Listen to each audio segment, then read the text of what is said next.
trajetória, no novo. Mas quando a gente está de fora, a gente acha que o que a Igreja Batista Renovada está vivendo é algo grande. Mas quando a gente passa a fazer parte de dentro, você entende que é muito maior do que aquilo que você vê de fora. Aleluia. E desde que eu cheguei, eu fui muito bem recebido por todos nessa casa, me abraçaram como se eu já tivesse anos congregando com vocês. E eu estou muito feliz por estar vivendo com vocês nesse momento. E eu espero contribuir de alguma forma com vocês. Desde que Mateus me mandou a mensagem, foi quinta, Mateus? Foi quarta-feira? À noite? Foi meia-noite. Mateus me mandou uma mensagem, pediu para que eu pudesse estar trazendo essa reflexão para o dia de hoje. E eu perguntei para Deus, Deus, o que o Senhor quer falar nesse lugar? E Deus me levou pelos evangelhos. Cada um dos 4 evangelhos, ele tem as suas características pessoais, ele tem o seu símbolo. Por exemplo, o livro de Marcos, o símbolo do evangelho é o homem, porque ele descreve Jesus, a caminhada de Jesus, a rotina de Jesus como uma pessoalidade, uma simplicidade que nenhum outro tem. O evangelho, conforme escreveu João, tem por característica a águia, porque os filósofos, as pessoas dizem que a águia é o único animal que consegue voar olhando diretamente para o sol e consegue alcançar alturas que nenhum outro animal pode alcançar. E ainda fala que se a gente parar para refletir sobre as reflexões que tem no Evangelho de João, a gente vai passar a nossa vida toda procurando resposta, mas somente na eternidade a gente vai entender o que ele quis dizer. Glória a Deus. O Evangelho de Lucas, que era um gentil, ele apresenta Jesus e para mim é um dos mais extraordinários como o bezerro, porque Mateus é judeu escrevendo para judeu. Quando Mateus começa a escrever a genealogia de Jesus, ele volta lá em Abraão, que é o pai dos judeus. Mas Lucas, ele quebra com toda a divisão que existe entre um povo ou outro povo. E ele volta lá em em Adão, como fundador da raça humana. A partir de Lucas a gente consegue entender que não tem mais separação entre o povo, não tem mais judeu, não tem mais gentil. Em Jesus nós somos um único povo, uma única nação, um povo escolhido para anunciar as boas e perfeitas vontades de Deus. E quando a gente chega no Evangelho de Mateus, ele apresenta Jesus como leão. O leão da tribo de Judá. Aquele que morreu como um cordeiro, mas quando ele ressuscita como um leão. E esse leão, ele está bradando na nossa vida dia após dia, dizendo: vocês podem, vocês conseguem.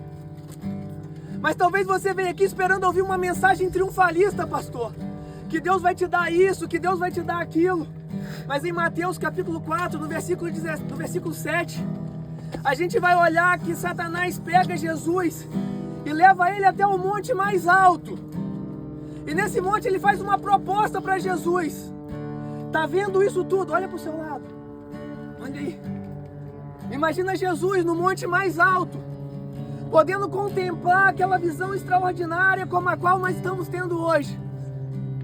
E Satanás oferece para ele: olha, isso tudo eu te dou, se prostrado você me adorar. Mas deixa eu te contar um segredo. Quem troca a bênção por adoração é Satanás. Jesus diz: toma a sua cruz e siga-me. Aleluia! É tomar a cruz, é renunciar. Mas as igrejas hoje em dia têm pregado uma mensagem, uma graça barata, uma hipergraça, que não é a graça de Deus. Um evangelho sem arrependimento, sem confissão de pecado. É você participar da ceia sem confessar o seu pecado diante de Deus. É você viver um cristianismo que Jesus não é o centro, mas o seu ego. Mensagens que falam que você vai conquistar, que você vai possuir, que você vai ter, mas e o negar a si mesmo? Então estão pregando muito uma graça barata, estão atraindo as pessoas. Mas Jesus, ele apresenta uma graça que é totalmente diferente dessa que tem sido pregada. Porque a graça de Jesus é amor, é o plano perfeito de salvação para as nossas vidas. É Cristo se entregando na cruz do Calvário, e lá daquele alto ele grita tetelestai, que no sentido bélico da palavra, venci a guerra, peguei os despojos e devolvi ao meu povo o que é seu por direito. Quando Adão peca no Éden, o Espírito Santo, o contato direto é tirado. O homem só poderia se dirigir a Deus por reis, profetas e sacerdote. Mas quando Cristo entrega o seu Espírito naquela cruz, nós não precisamos de intercessores mais, porque Ele deixa o ministério do Espírito Santo como consolador, como intercessor, como aquele que geme com gemidos inexprimíveis.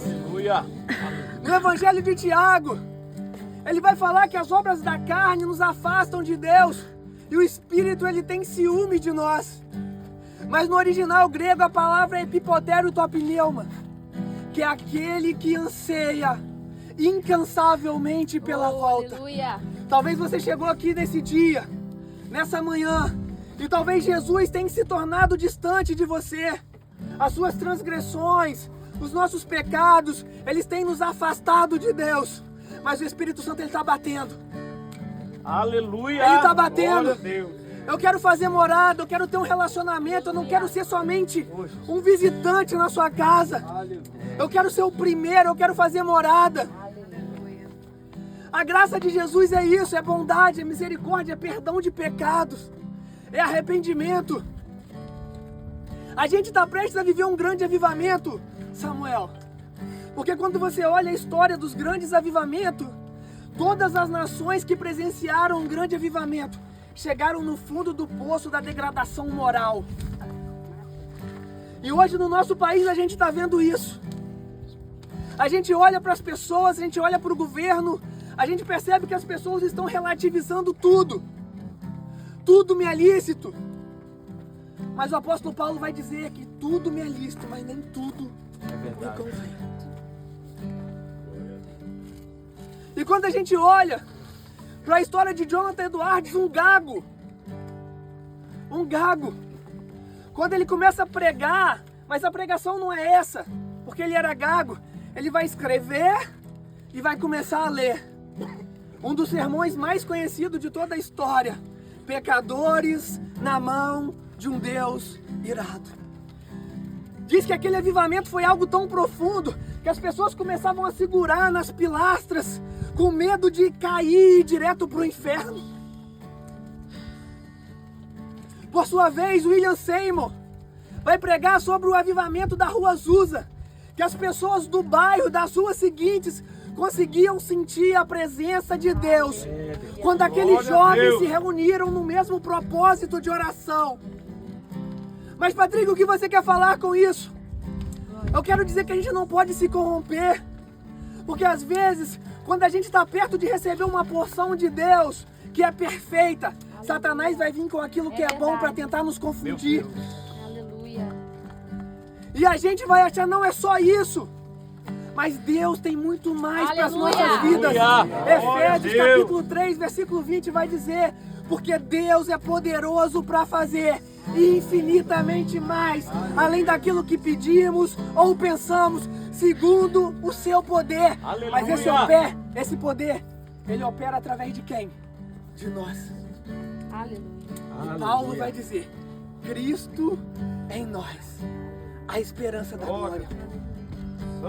Então a reflexão que eu quero deixar para nós: quem oferece tronos, poder em troca de adoração é Satanás, não é Jesus.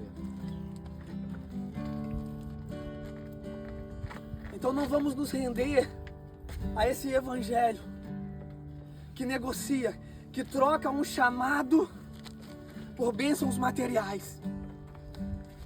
Mas vamos nos entregar verdadeiramente para Jesus. Senhor, eu abro mão de tudo para viver o seu chamado. Eu abro mão para viver de tudo, para viver o seu propósito. Abraão, eu já estou terminando. O pai dele era fabricante de ídolos, os terafins, de imagens. E Deus escolhe ele no meio de um povo corrompido. E Deus está escolhendo a Igreja Batista Renovada em Castelo. No meio de um povo devoto a deuses que têm olhos, mas não podem ver. Que têm ouvidos, mas que não podem ouvir. Que têm boca, mas que não podem falar. Que têm mãos, mas não podem apalpar. E eles tratam esse Deus como se eles vivos fossem. E nós que temos um Deus vivo, que intercede pra gente todo o tempo, A gente tem tratado esse Deus como se ele fosse morto. Jesus. Mas Deus nos trouxe aqui no alto desse monte hoje com um propósito. Para mostrar que realmente Glória. Aleluia. Santo, santo. Ele pode colocar a gente nos mais altos lugares. Ainda que tenha alguns sacrifícios durante a subida. Mas nada disso teria sentido se a gente não chegasse aqui e não pudesse sentir a presença. Aleluia. Glória. Amém. Verdade. Então é a presença de Deus que nós precisamos buscar todos os dias. Aleluia. Porque é ela que nos constrange. É, Deus. É ela que nos faz entender e nos convence da justiça, do pecado e do juízo. O diabo veio para matar, roubar e destruir. Mas Jesus veio para que nós tivéssemos vida e vida em abundância.